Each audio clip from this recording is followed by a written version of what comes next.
Welcome back to Psalms. Today we're at Psalm 142. It's a short psalm. Let's look at it. A maskil of David when he was in the cave, a prayer. When he was in the cave, there's a very specific historic reference. We've mentioned this before, of course, but when there is a historic reference, then you can place the psalm in its historic setting.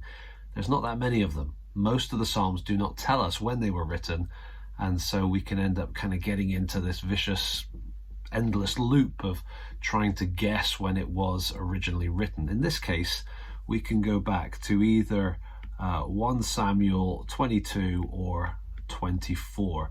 In fact, I think Psalm 57 has the same kind of superscription at the top. So it might be interesting to compare those. So let's look at the psalm itself. With my voice I cry out to the Lord. With my voice I plead for mercy to the Lord. I pour out my complaint before him. I tell my trouble before him. I don't mean to imply any literal connection here, but when I read that, it's kind of bringing my mind to 1 Peter 5. Cast all your cares on him. Cast all your anxieties on him. Here's David crying out to the Lord, pleading for mercy to the Lord, pouring out his complaint, telling his trouble. Cast all your cares on him. And then we come to the middle 3 verses here. When my spirit faints within me, you know my way. In the path where I walk, they have hidden a trap for me. So we've got a contrast here between God knowing and others laying landmines, if you like. Look to the right and see there is none who takes notice of me. No refuge remains for me. No one cares for my soul.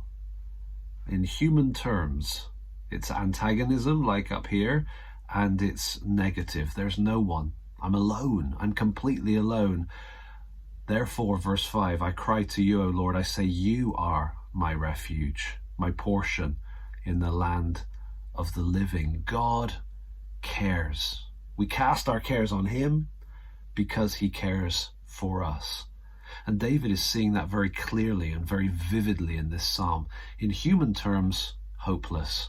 Humans are just plotting against him. There's no one that takes notice, no refuge, no option, no plan B. He is absolutely in trouble. And so he cries out to God, recognizing that God is my refuge, my portion in the land of the living. When we feel very much alone, we've got to recognize that there is only one who really cares, God alone.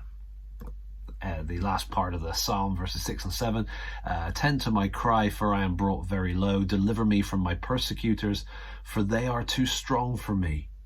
It's interesting how David here has got this awareness of his vulnerability. He's not invincible. He's not Superman. He knows that he is overwhelmed, but he knows who he can trust. Bring me out of prison, that I may give thanks to your name. The righteous will surround me, for you deal bountifully with me. And there's that contrast to what's come before. So alone, so stuck, so in trouble, cries out to God alone, who alone cares for him, and then has confidence at the end that actually he's not alone. It's kind of a good psalm, isn't it? A good psalm when you're feeling like you got a lot of burdens and like you're carrying them alone. Psalm 142.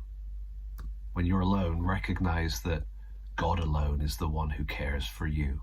Cast all your cares on him because he cares for you.